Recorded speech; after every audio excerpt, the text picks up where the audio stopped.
Millionaire took her mute daughter to the playground and froze when a black man made her speak for the first time.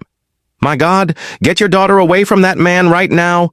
Patricia Whitmore's shrill voice cut through the morning air at the exclusive Meadowbrook Hills playground like a knife. Her perfectly manicured fingernails pointed directly at Marcus Thompson, a 35-year-old black man crouching next to a 7-year-old girl. Little Emma Richardson had just uttered her first word in 3 years, a single word that made her mother billionaire. "Victoria Richardson. Freeze completely. Hello."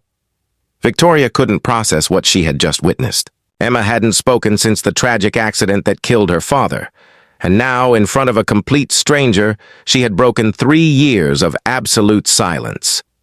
"Victoria, you can't let your daughter interact with people like that," whispered Patricia, lowering her voice just enough to sound conspiratorial. "Especially here, in our playground." "What kind of example are you setting?" Marcus stood up slowly, his hands still dirty from the garden where he worked as a landscaper. His eyes met Victoria's for a brief moment, and she saw something there that unsettled her deeply. Not anger or embarrassment, but an unshakable calm, as if he had faced this situation 1,000 times before. "Mommy, he heard me," Emma whispered, her little voice still weak but crystal clear. "He really heard me." Victoria swallowed hard. As CEO of Richardson Tech, one of the largest assistive technology companies in the country, she had invested millions in communication research. She had hired the best therapists, neurologists, and child trauma specialists, and now a gardener had achieved in 2 minutes what years of treatment had failed to accomplish. "Emma, come here now," Patricia ordered, holding out her hand impatiently. "Your mother needs to take you home." But Emma didn't move. Her eyes remained fixed on Marcus, who smiled kindly as he put his gardening tools away in a worn box. "Thank you," Emma said again, this time louder. Marcus nodded respectfully. "It was a pleasure to meet you, little Emma. Keep using that beautiful voice." He turned to Victoria with an almost imperceptible bow. "Have a good day, Mrs. Richardson." So. He walked away, pushing his tool cart. Victoria noticed for the first time the scars running down his arms and the slight limp in his left leg. There was something about this man that transcended the appearance of a simple gardener. Patricia shook her head disapprovingly. "These people always try to take advantage of families like ours. I bet he's already planning some kind of scam or blackmail." But Victoria couldn't take her eyes off Marcus disappearing through the back gate. Emma had spoken.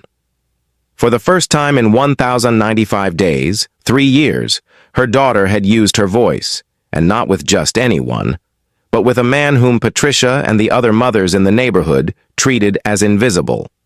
At that moment, Victoria realized there were 2 mysteries before her. Why her daughter had spoken to this particular man, and why she felt Marcus Thompson was harboring secrets far greater than anyone could imagine.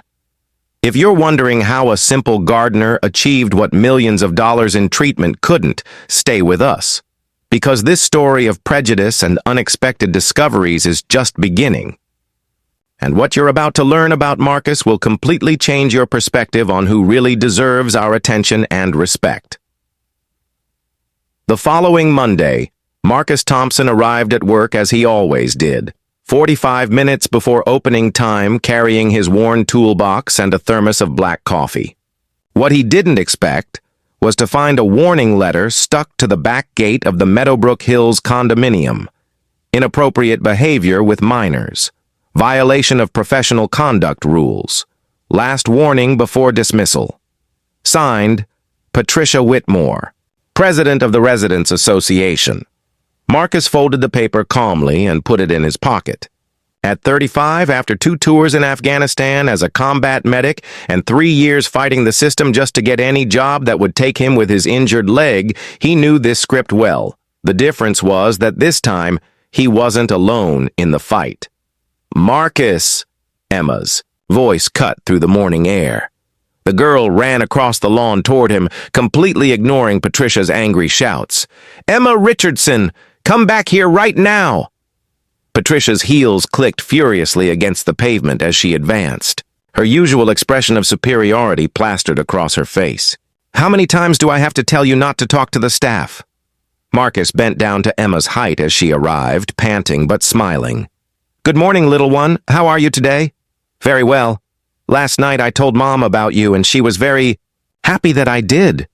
Emma spoke quickly, as if she wanted to make up for 3 years of silence all at once. She said, "You must be a very special person." Marcus's smile deepened, but Patricia was already beside them, her face red with indignation. This is unacceptable.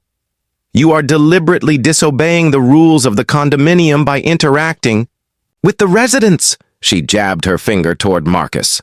And you, young lady, she turned to Emma, are being extremely rude by ignoring direct instructions. But he's my friend, Emma said simply, taking Marcus's hand. Patricia grew even more furious. Friends? What nonsense! You have no idea where this man came from, what kind of life he's had, what kind of person he really is. Marcus stood, up slowly, but kept Emma's hand in his. You're right, Mrs. Whitmore. Miss Emma doesn't know anything about me. His eyes met hers with a disturbing calm. Just as you don't. Something in Marcus's tone made Patricia hesitate for a moment. There was an authority in his voice that contrasted sharply with his position as a gardener. Victoria! Patricia called out when she saw Emma's mother approaching. I need to talk to you urgently about your daughter's behavior toward the staff. Victoria reached them, her expression difficult to read. In the last 48 hours, she had slept only a few hours, obsessed with finding out more about the man who had made her daughter talk. As the CEO of an assisted technology company, she knew the statistics. Children with post-traumatic selective mutism typically took an average of 2 to 5 years to regain their voice, and that was with intensive therapy. Marcus had achieved it in 2 minutes. Good morning, Marcus, Victoria said, completely ignoring Patricia. Emma won't stop talking about you. Mommy, look. Emma let go of Marcus's hand and ran a few steps ahead. He taught me that when you run in the garden, you have to step on the soft grass, not the hard grass, because the hard grass is hurting. Victoria watched Marcus with growing curiosity. Do you know about botany? A little, Marcus replied modestly. Gardening helps me stay calm. Victoria, you can't allow this, Patricia interrupted exasperatedly. The rules of the condominium are clear. Employees are not to fraternize with residents. Patricia, Victoria said coldly. Emma hadn't spoken in 3 years. If Marcus has been able to help her, I not only allow this interaction, I encourage it. Patricia's face turned pale. You don't understand. People like him always have ulterior motives. He's probably already planning some kind of extortion or blackmail. Marcus remained silent, but Victoria noticed how his muscles tensed slightly, like a soldier preparing for confrontation. What kind of ulterior motives could a gardener have? Victoria asked, though her eyes never left Marcus. That was when she noticed it. The posture, the way he constantly scanned the room, cataloging every exit, every movement, the scar on his neck barely visible above his shirt collar. And most of all, the way he answered questions, always precise, always controlled, like someone used to being under pressure. Marcus, Victoria asked calmly, have you worked with children before? Patricia snorted. What kind of question is that? He's a gardener. But Marcus looked directly at Victoria, and for a moment she saw something in his eyes that made her swallow hard. It wasn't vulnerability or gratitude. It was recognition, like he knew exactly what she was thinking. I've worked with many people who needed to find their voice, he replied enigmatically. In that instant, Victoria knew 2 things with absolute certainty. First, that Marcus Thompson was not a simple gardener, and second, that Patricia Whitmore had seriously underestimated the man she was trying to humiliate. What neither of them could have imagined was that in the days to come, Their assumptions about Marcus would be completely shattered, revealing a truth so stunning that it would forever change the way they looked at anyone they dared to judge by appearances. That same afternoon, Marcus Thompson did something he hadn't done in 5 years. He called Washington, D.C. Colonel Davidson. His voice was firm, though a trace of vulnerability slipped through. "This is Dr. Marcus Thompson. I need my complete military records." There was a long pause on the other end of the line. "Marcus. My God, son. Where have you been? We've been trying to reach you since you left the hospital. You just disappeared." Marcus looked out the window of the small apartment he shared with 2 other veterans. His hands, still dirty from working in the garden, trembled slightly as he held the phone. "I've been finding myself, Colonel, but now I need to prove who I really am. Job problems, discrimination, something like that." Marcus took a deep breath. "I need all my medical certificates, decorations, and especially the report from the mission in Kandahar. You know the one." There was another silence. "Marcus, you saved 17 Afghan children from that bombed hospital. You performed emergency surgery without anesthesia for 14 hours straight while the place was under attack. You're a decorated war hero and one of the best surgeons this nation has ever had." "I don't feel that way when someone looks at me and sees just a troublesome black gardener." The colonel sighed heavily. "I'll email everything today. And Marcus, it's time you remembered who you really are." Meanwhile, at the Meadowbrook Hills condominium, Patricia Whitmore was hosting the most important meeting of her career as president of the Residents Association. Sitting in her immaculate living room surrounded by 5 other women from the local elite, she laid out her plan with the confidence of someone who had never faced real opposition. "Ladies, we need to understand the gravity of the situation," Patricia said, pouring tea into delicate porcelain cups. "We have a disruptive element infiltrating our community. And now Victoria Richardson, our most influential neighbor, is defending this individual." Margaret Thornton, the mayor's wife, shook her head disapprovingly. "Patricia, have you seen the way he looks at women? There's something suspicious about his behavior with the children." "Exactly." Patricia tapped her spoon against the cup emphatically. "And Victoria is blinded by her own family problems. That girl of hers is, well, you know, different. She can't speak normally. It's only natural that Victoria would cling to anyone who shows her attention." Catherine Blackwell, heiress to an oil fortune, laughed dismissively. "People like him always know exactly how to manipulate vulnerable situations. I bet he's already identified Victoria as a target because of her daughter's condition." "We need to document everything," Patricia continued, picking up a notepad. "Every interaction he has with the children, every time he leaves the staff area, every inappropriate word. I'll even hire a private investigator if necessary." What none of them knew was that Marcus Thompson had grown up in situations where his very survival depended on observing every detail, every movement, every whispered word with malicious intent. 3 tours in Afghanistan as a combat medic had not only refined his surgical skills, they had sharpened his strategic and survival instincts into something lethal. The next morning, Marcus arrived at work carrying something different besides his tools. A small, discreet digital recorder and a smartphone, devices that Victoria had purposely left in the garden the night before after programming them to automatically record conversations, were hidden nearby. "Good morning, Marcus," Emma said, running toward him as had become routine. But today, her mother accompanied her with a determined expression. "Marcus, I need to talk to you," Victoria said, completely ignoring the disapproving glances of the other mothers passing by.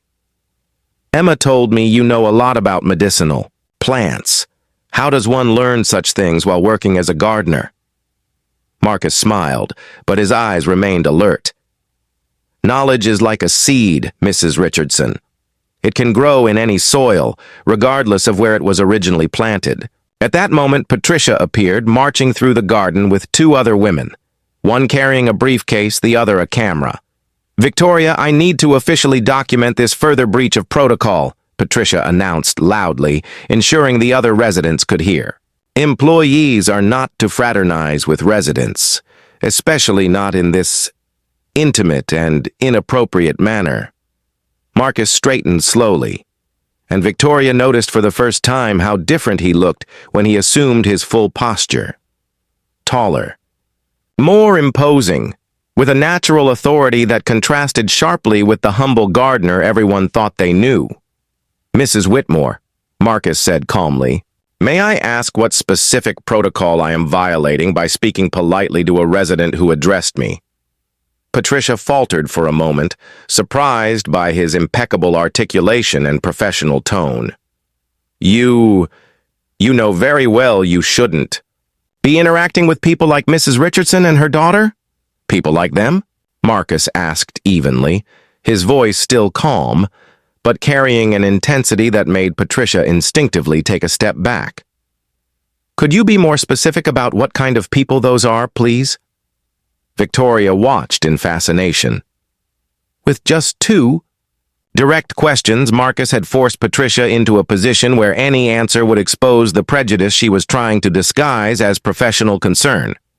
"It's not about types of people," Patricia stammered, realizing she had walked into a trap.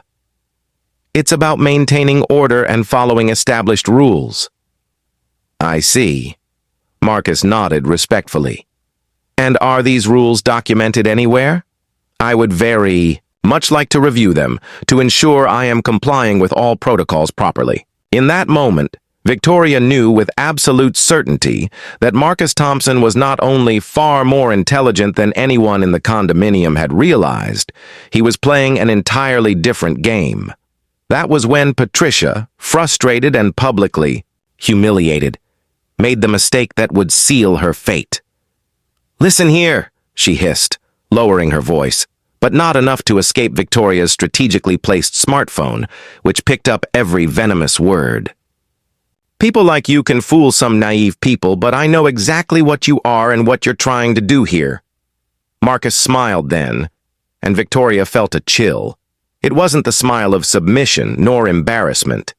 It was the smile of someone who had just been handed the very ammunition he needed for a war Patricia didn't even know she had started.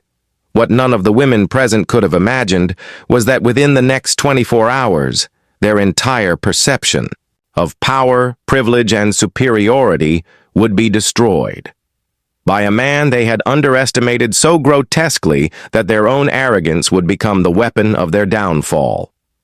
Hours later, Patricia Whitmore called an emergency meeting of the Residents Association. The condominium's event hall was packed. 23 families attended, including Victoria Richardson, who arrived accompanied by Emma and carrying a briefcase. That made Marcus smile discreetly when he saw it. "Ladies and gentlemen," Patricia began, her voice laden with artificial authority, "I have called this meeting to address an extremely serious security issue. We have an individual in our community who poses a potential threat to our families." Marcus sat quietly in the back row, still in his gardener's uniform. Yet there was something different about him now. His shoulders were squared, his eyes sharp, scanning the room with the precision of someone trained to assess threats in seconds. "Over the past week," Patricia continued, "I have documented multiple protocol violations involving the gardener, Marcus Thompson. Inappropriate interactions with minors, disregard for rules of conduct, and suspicious behavior." Margaret Thornton stood, brandishing a folder. "We hired a private investigator to check this individual's background. What we found is disturbing. Clean criminal record," Catherine Blackwell added with malicious satisfaction. "But a history of psychological problems related to military service, PTSD, permanent injuries, multiple psychiatric hospitalizations, clearly unstable." Victoria watched Marcus carefully. She expected anger, humiliation, perhaps even shame, but instead, he looked amused, like a man watching a play where he already knew the ending. "I move," Patricia declared dramatically, "for the immediate dismissal and permanent banishment of Marcus Thompson from this property. All in favor? 17 hands shot up at once. Marcus slowly rose to his feet. The silence in the hall was instant. Heavy. May I ask a question before the final vote? His voice had changed completely. No longer the careful, humble tone of a gardener, but the commanding presence of someone accustomed to making life-and-death decisions. You have no right to speak at this meeting, Patricia snapped, irritated by his interruption. You are only an employee. I understand, Marcus replied respectfully. But as this discussion involves me, I thought it would be fair to clarify some incorrect information that has been presented. He walked calmly to the front of the hall, and Victoria noticed something striking. His limp had all but disappeared. Each step was deliberate, controlled, authoritative. First, Marcus said, removing an envelope from his pocket. I would like to clarify my clean criminal record. The private investigator did a rather incomplete job. He opened the envelope and removed a series of official documents. Dr. Marcus Thompson, combat surgeon, United States Army. 2 Bronze Stars for valor in combat, a Military Medical Medal of Honor, and, he paused dramatically, a presidential citation for exceptional service to the nation. The silence in the hall became suffocating. During my last tour of duty in Afghanistan, I performed 17 emergency surgeries on children wounded during a bombing raid. I worked 14 hours straight under enemy fire and saved every single one of them.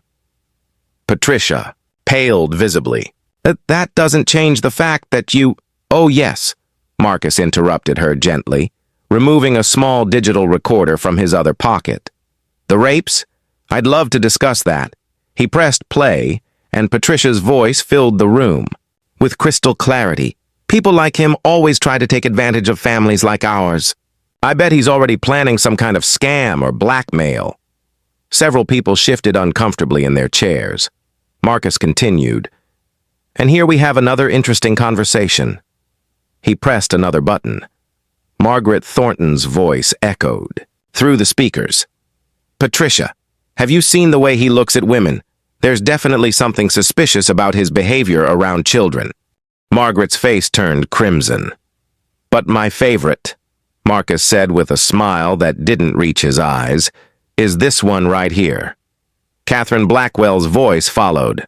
People like him always know exactly how to manipulate vulnerable situations. I bet he's already identified Victoria as a target because of her daughter's condition. Victoria suddenly stood, her expression a mixture of fury and determination. Marcus, may I? He nodded and handed her the microphone.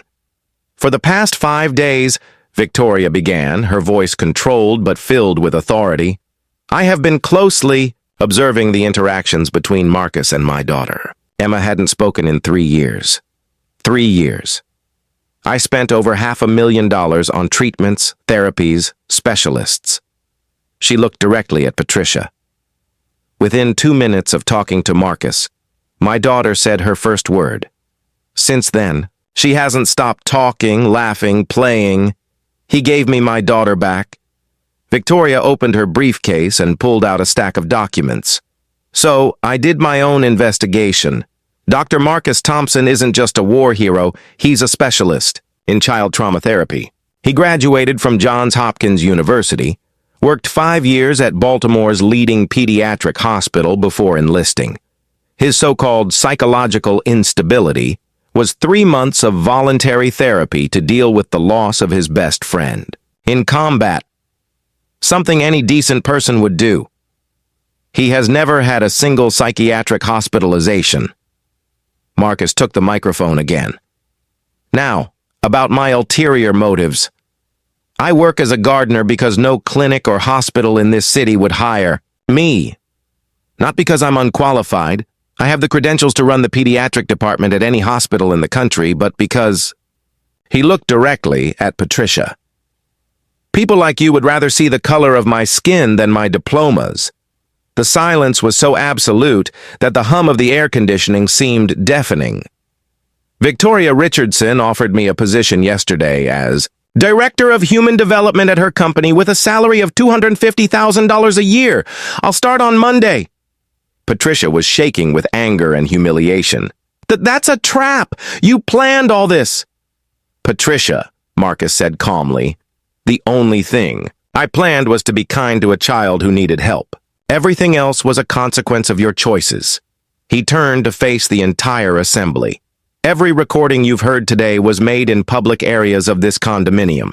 Every prejudiced word, every malicious assumption, every attempt to humiliate me because of the color of my skin or my status as a veteran, all documented.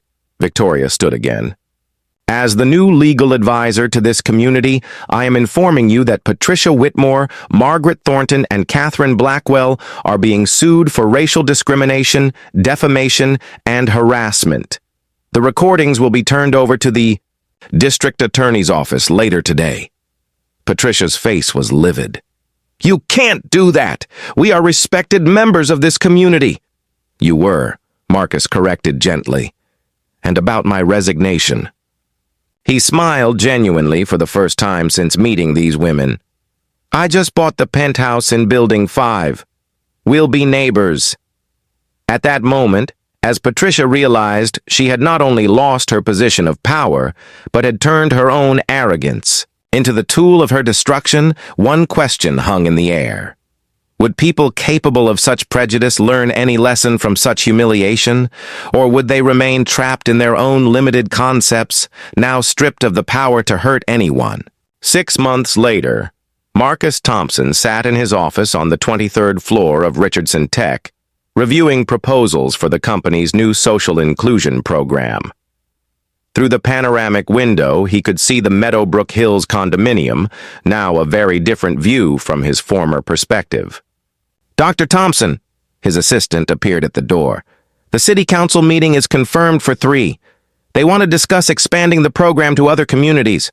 Marcus nodded, adjusting his custom-tailored tie. In 6 months, the assisted therapy program he had developed had transformed the lives of more than 200 children with communication disorders. The man once rejected from 12 job interviews because of his skin color and veteran status was now invited to speak at universities across the country. Across town, Patricia Whitmore signed the final divorce papers at a small law office. Her husband had discovered the recordings during the court case and decided he no longer wanted to be associated with someone like her. Words that echoed with bitter irony when they were directed at her. Alimony will be $200 a month, the lawyer informed. Patricia, and the apartment in Meadowbrook Hills will go to your ex-husband. Patricia swallowed hard. From president of the Homeowners Association to tenant of a small apartment in the suburbs, a fall that happened with the speed of a public trial on social media. Margaret Thornton was no better off. When the recordings were leaked, her husband lost his re-election bid for mayor by a humiliating margin. Catherine Blackwell saw her investments withdrawn due to corporate image issues. Meanwhile, at the Meadowbrook Hills playground, now renamed Dr. Marcus Thompson Park by unanimous vote of the new residents, Emma Richardson ran freely, chatting animatedly with other children about her plans for the future. When I grow up, I'm going to be a doctor like Uncle Marcus, she declared, to Victoria, who watched with tears of joy in her eyes. Marcus arrived at the park that late afternoon, as he did every Friday. No longer pushing a tool cart, he drove up in a BMW and parked next to Victoria's car. How was the council meeting today? Victoria asked as they watched Emma play. They approved the expansion to 5 cities, Marcus smiled. And they offered me a permanent seat on the Public Health Committee. Victoria nodded, still impressed. You know, you changed not only Emma's life, but mine too, right? You taught me to see beyond appearances. Marcus noticed a new family, arriving at the park. A black father with his young son, clearly nervous in such an elegant setting. Without hesitation, he walked over to them. First time here? He asked kindly. Yes, sir. My wife got a job at Richardson Tech and we moved into the apartment over there. The man pointed shyly to one of the buildings. Welcome to the neighborhood? Marcus smiled, extending his hand. I'm Marcus Thompson. I live in the penthouse of Building 5. If you ever need anything, you can count on me. The relief on the man's face was instant. Later, as Marcus and Victoria walked back home, she commented, You know, you could have just accepted Patricia's apology and moved on, right? Marcus stopped and looked at her seriously. Victoria, it wasn't about revenge. It was about making sure what happened to me doesn't happen to anyone else. Patricia and the others learned that judging people by their appearance has real consequences. Emma ran up to them, still full of energy. Uncle Marcus, are you coming to my recital at school next week? I wouldn't miss it for the world, sweetheart, he replied warmly.